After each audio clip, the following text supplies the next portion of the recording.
Praise the lord. ప్రభు అయిన యేసుక్రీస్తు నామంలో మీ అందరికీ మా హోసన్నా మినిస్ట్రీస్ తరపున హృదయపూర్వకమైన వందనాలు తెలియపరుస్తున్నాను. ప్రభు మిమ్మల్ని ఆశీర్వదించి దీవించునుగాక.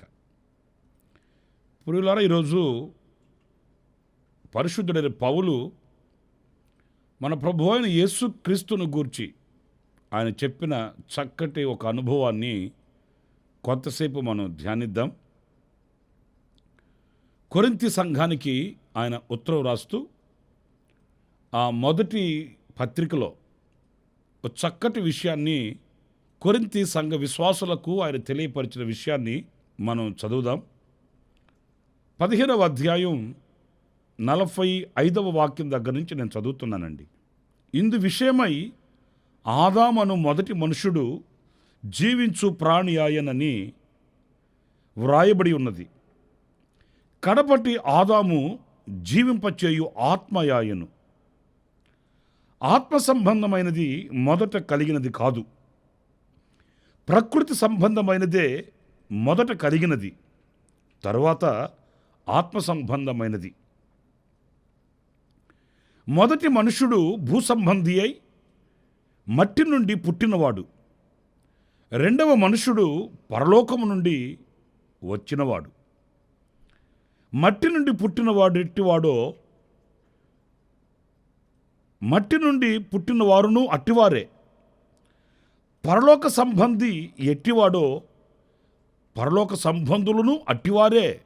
ఇప్పుడు ఇలా చూడండి, వాక్య భాగంలో మొదటి ఆదామునకును కడపటి ఆదాము అయిన మన ప్రభు అయిన యేసుక్రీస్తుకును మధ్య ఉన్న ఆ భేదాన్ని చాలా చక్కగా వివరిస్తున్నాడు దైవజనుడైన పౌలు. మొదటి ఆదాము మట్టి నుండి తీయబడినవాడు, కడపటి ఆదాము పరలోకములో నుంచి దిగివచ్చినవాడు. ఈ మట్టి నుండి తీయబడినవాడు ఎలాంటి వాడో అలాగే ఈ ప్రకృతి సంబంధమైన ప్రతి మనిషి కూడా అలాంటి వాడే.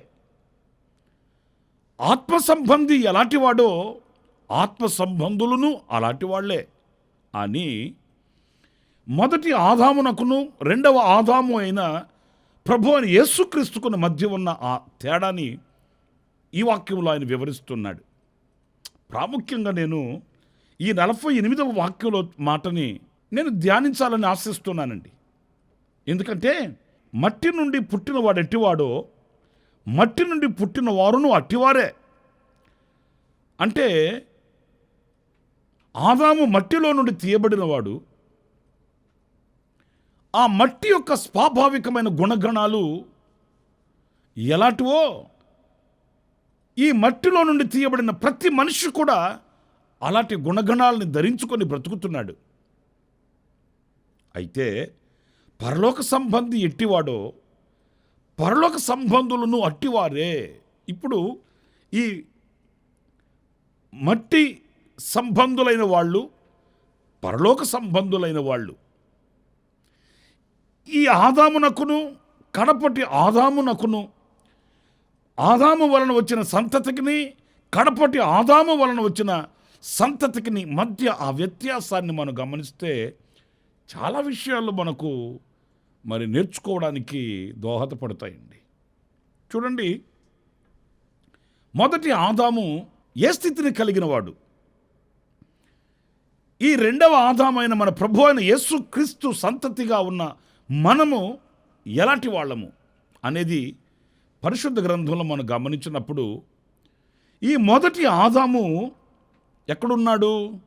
ఆదికాండం 2వ అధ్యాయం 8వ వాక్యం చదువుతున్నానండి. దేవుడైన యెహోవా తూర్పున ఏదెనులో ఒక తోట వేసి తాను నిర్మించిన నరుని దానిలో ఉంచెను. చూడండి, ఈ మొదటి ఆదాము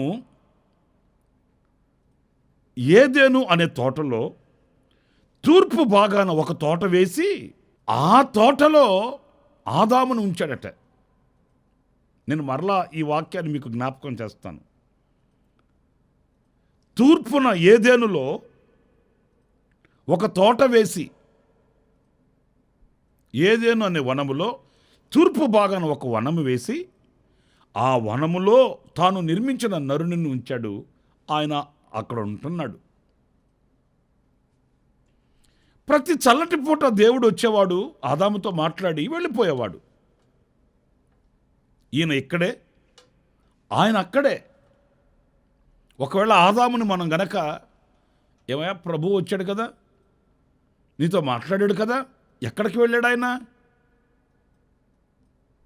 తాను ఉండే చోటుకు వెళ్ళిపోయాడు అంటాడే కానీ ఆయన ఎక్కడ ఉన్నాడు ఈయనకి తెలియదు. ప్రతి చల్లటి పూట వచ్చి మాట్లాడేవాడు, అంతవరకే తెలుసు. ఎందుకంటే ఒక పరిధి ఈ మట్టిలో నుండి తీయబడిన మానవునికి దేవుడు పెట్టాడు. ఒక తోటలో ఉన్నాడు, ఆ తోటలో చక్కగా హాయిగా ఆనందంగా జీవించడం మాత్రమే. అనేక చెట్ల ఫలములను ఇచ్చాడు, వృక్ష ఫలములను. ఆ వృక్ష ఫలములను భుజిస్తూ సంతోషంగా ఆయన మాటలు ఆలకిస్తూ జీవితాన్ని గడపడమే. ఇది ఆదాము యొక్క పరిధి, ఆదామునకు దేవుడిచ్చిన ఒక ఆధిక్యత. ప్రియా దేవుని బిడ్డలారా, కానీ కడపటి ఆదాము అయిన యేసుక్రీస్తు వలన మనకి ఏం కలిగింది అనంటే, మొదటి ఆదాము వలె ఒక తోటలో మనం ఉండి ఆయన వచ్చినప్పుడు ఆయన స్వరం విని మురిసిపోవడం మాత్రమే కాదండి. యేసుక్రీస్తు మూలాన మనకు లభ్యమైన ఒక గొప్ప దీవెన ఆశీర్వాదం ఏంటి అనంటే, చూడండి పరిశుద్ధ గ్రంథంలో యోహాను సువార్త 14వ అధ్యాయం 2-3 వాక్యాలు నేను చదువుతున్నానండి. నా తండ్రి ఇంట అనేక నివాసములు కలవు, లేని ఎడల మీతో చెప్పుదును. మీకు స్థలము సిద్ధపరచ వెళుచున్నాను. నేను వెళ్ళి మీకు స్థలము సిద్ధపరిచిన ఎడల నేనుండు స్థలములో మీరును ఉండులాగున మరలా వచ్చి నా యొద్ద నుండుటకై మిమ్మును తీసుకొని పోవుదును. దేవుని పరిశుద్ధ నామానికి మహిమ కలుగునుగాక. ప్రియులారా చూడండి, కడపటి ఆదాము అయిన మన ప్రభు అయిన యేసుక్రీస్తు మూలాన మనమట ఆయన ఉండు చోటు, ఆయన ఉండు స్థలములో మనమును ఉండులాగున ఆయన యొద్ద ఉండుటకు మనల్ని తీసుకుని వెళ్తాడట. చూస్తారండి, మొదటి ఆదామునకును ఈ మొదటి ఆదాము వలన వచ్చిన సంతతికిని, ఈ రెండవ ఆదాము అయిన మన ప్రభు అయిన యేసుక్రీస్తుకును, యేసుక్రీస్తుని నమ్మిన ఆయన రక్తముతో కడగబడిన ఆయన సంతతికిని మధ్య ఉన్న ఆ వ్యత్యాసం ఏంటంటే, యేసుక్రీస్తు మూలాన మనము ఆయన ఉండు స్థలములోనికి వెళ్ళి ఆయనతో కూడా మనం నివాసం చేసేటట్లు, ఆయనతో కూడా మనం బ్రతికేటట్లు మనల్ని ఆయన తీసుకుని వెళ్తాడట. ప్రియమైన దేవుని బిడ్డలారా, మన ప్రభు అయిన యేసుక్రీస్తు ఈ లోకానికి ఆయన దిగివచ్చి జారిపోయిన, పడిపోయిన, పతనమైన మానవుని ఆయన మరల తన రక్తము చేత ఆ మానవునికి తన రూపాన్ని మరలా కలుగు చేసి, ఇప్పుడు ఏం జరిగింది అని అంటే, ఆ స్థితిని ఇంకా ఉన్నతమైన స్థితికి దేవుడు హెచ్చించాడండి. మొదటి ఆదాముని ఏదెనులో తూర్పున ఒక తోట వేసి, వనము వేసి అక్కడ పెట్టాడు.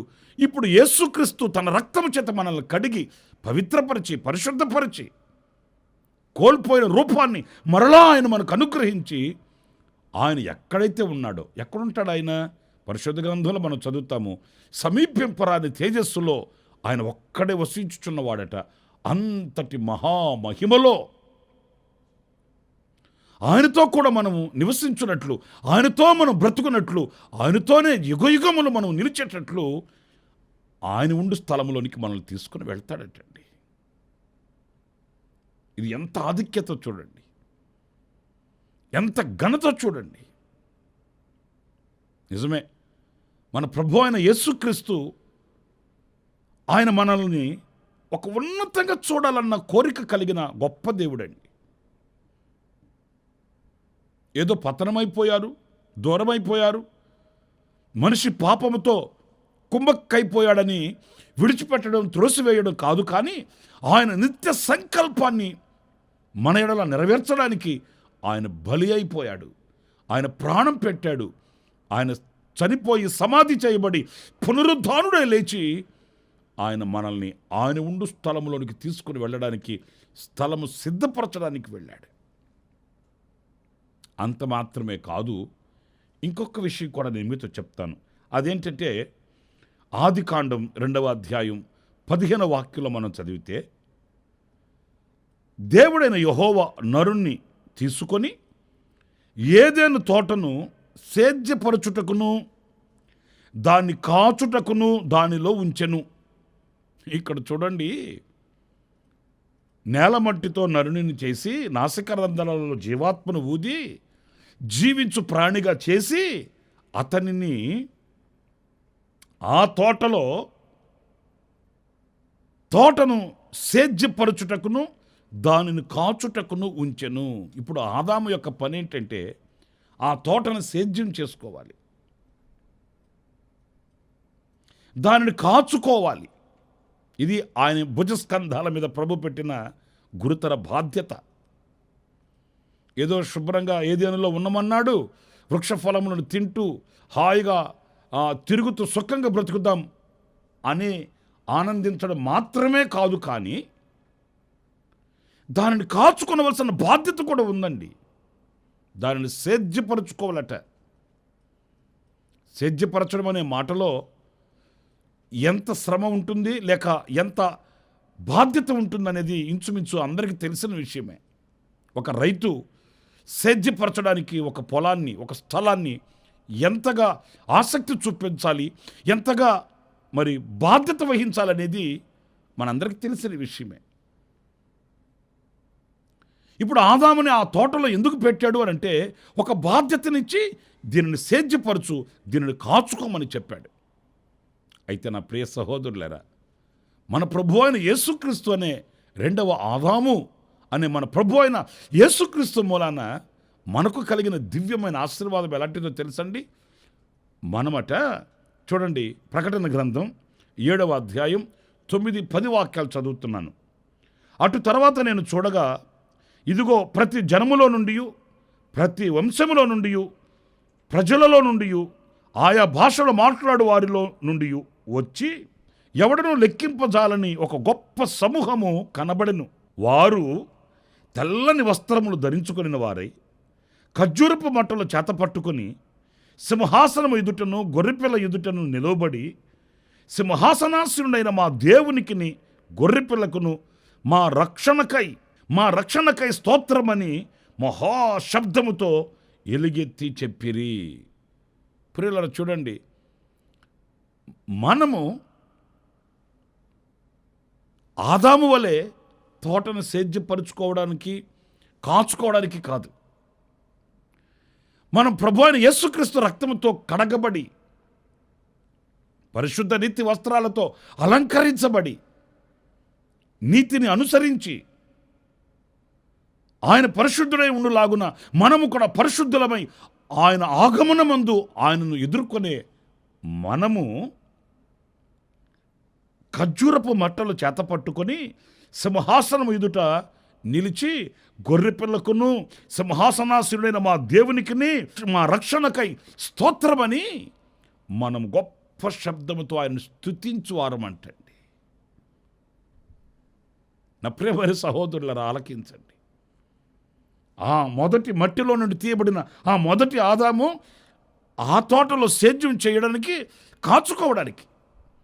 కానీ మనమైతే మన దేవుని సముఖం ముందు నిలబడి, సింహాసనం ఎదుట నిలబడి ఆయన్ను స్తుతించడానికి, ఆరాధించడానికి, గొప్ప శబ్దముతో ఆ గొప్ప దేవునిని కీర్తించడానికి.